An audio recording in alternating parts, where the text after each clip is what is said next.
Pumanaw na si dating Pangulong Benigno Noynoy Aquino III.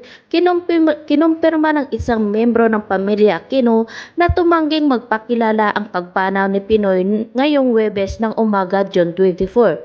Si Noynoy ay 61 taong gulang. Ayon sa initial reports, isinugod ang dating Pangulo sa Capitol Medical Center sa kanilang madaling araw kung saan sinubukan siyang i-revive ngunit tuluyang na siyang binawian ng buhay.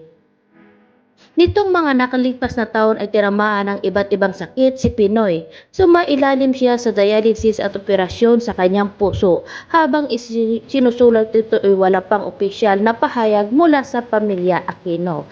Si Noynoy ay sinilang noong February 8, 1960 sa Far Eastern University Hospital sa Sampaloc, Maynila.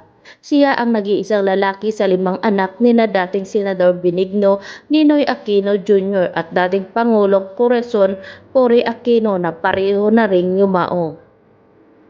Ang makapatid niya purong babae ay sina Maria Elena, Aurora Corazon, Victoria Elisa at ang TV host actress na si Cristina Bernadette o si Cres.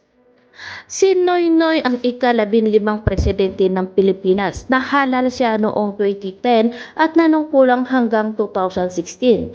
Pinalitan niya sa pwesto si dating presidente Gloria Macapagal Arroyo. Bago ito ay naging senador siya mula 2007 hanggang 2010.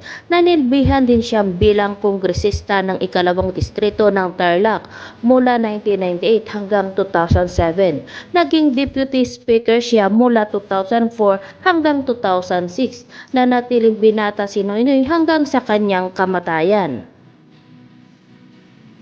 Rest in peace Noynoy Aquino at condolence sa buong pamilya ng Aquino.